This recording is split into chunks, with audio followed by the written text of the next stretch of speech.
Salam literasi, para penggerak dan perintis komunitas literasi sekolah se-Jawa Barat yang saya hormati. Marilah kita belajar bersama bagaimana cara membuat artikel yang bagus, cantik, dan manis, serta gurih bahasanya. Artikel atau tulisan atau karangan bebas yang tidak terikat oleh pola-pola tertentu yang biasanya digunakan dalam media, baik media cetak atau offline atau online. Pada hakikatnya, tulisan artikel sejenis atau senafas dengan tulisan yang disebut opini, kolom, resensi, dan lain-lain. Perbedaan nama itu terjadi karena terdapatnya perbedaan teknis dalam pemuatannya atau bidang kajian yang digunakannya. Artikel disebut juga karya tulis ilmiah populer karena bahasanya bisa diserap oleh semua kalangan. Seperti contoh artikel-artikel yang ada di opini surat kabar harian, baik nasional maupun regional. Nah, karena terdapat kesamaan beragam nama tulisan itu, namun pada hakikatnya sama. Guna memahami hakikat tulisan atau karangan bebas, apakah itu esai atau resensi, opini atau artikel, dan atau karangan bebas yang lainnya, maka prinsip-prinsip dasar menulis artikel ini berguna juga bagi prinsip dasar tulisan yang lain. Kaidah temporer, artikel adalah karya tulis, dan hakikat karya tulis adalah menyodorkan argumentasi. Nah, jadi para sahabat penggerak dan perintis komunitas literasi sekolah Jawa Barat, apabila Anda mau menulis artikel, tentu saja bukan sekadar menulis, tetapi kita menyodorkan berbagai alasan, berbagai argumen yang kita sodorkan, sehingga para pembaca bisa mendapatkan informasi dan ilmu yang baik dari tulisan itu. Prasyarat tulisan yang baik, yaitu enak dibaca dan perlu, semestinya memenuhi unsur-unsur berikut ini. Yang pertama, menggunakan tata bahasa dan gaya bahasa yang masuk akal.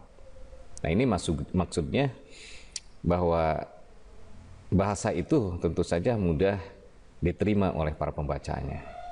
Kemudian yang kedua, analitis.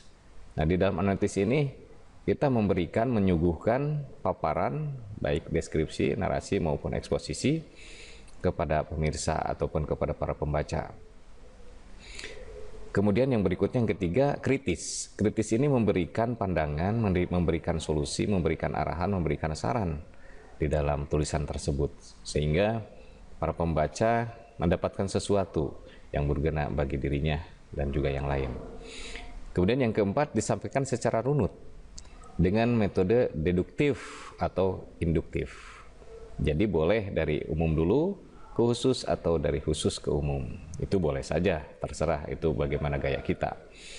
Dan yang terakhir, disertai data dan fakta, baik hasil penelitian maupun pengamatan di sekitar lingkungan. Nah, ini maksudnya fakta itu atau data itu bisa berasal dari hasil penelitian, bisa penelitiannya PTK, bisa penelitian murni, bisa skripsi, disertasi, atau apa saja, atau penelitian yang dilakukan oleh para ilmuwan di LIPI atau di mana saja. Dan kemudian pengamatan di sekitar lingkungan itu ya bagaimana kita melihat lingkungan kita, baik di sekolah, di masyarakat, maupun di mana saja. Itu persyaratan artikel yang baik. Nah, untuk membuat artikel di website Literasi Jabar Prop ini harus diperhatikan yang pertama, tulisan asli hasil karya sendiri. Tidak boleh karya orang lain. Kalaupun toh kita mengutip, ya harus disebutkan kutipan dari mana, melalui buku, bisa dari koran, bisa dari majalah, ataupun bisa juga dari televisi, atau mungkin saja di medsos. Itu harus dicantumkan, itu dari kata siapa. Kemudian panjang tulisan ini minimal 500 kata sampai 1.500 kata. Ini untuk guru. Kalau untuk siswa itu boleh 150 kata atau misalnya 300 kata sampai 500 kata. Jadi kalau untuk siswa, apalagi SD, masih belajar, silakan, tidak harus sesuai dengan ini. Tapi ini untuk guru 500 sampai 1.500 kata. Nah, kemudian juga jangan lupa di akhir harus menyertakan pas foto. Ukurannya terserah mau 3x4, mau 4x6, yang penting ada pas foto. Dan ini pas foto penulis, bukan pas foto kegiatan, karena artikel ini bagaimana memampangkan atau mengenalkan penulisnya itu sendiri.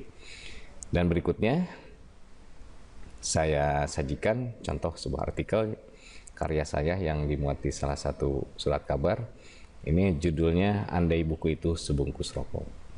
Nah, ini menyampaikan gagasan, menyampaikan ide kepada orang lain dengan analisis sendiri, dengan daya kritis yang tinggi, kemudian dengan bahasa yang sangat mudah dipahami.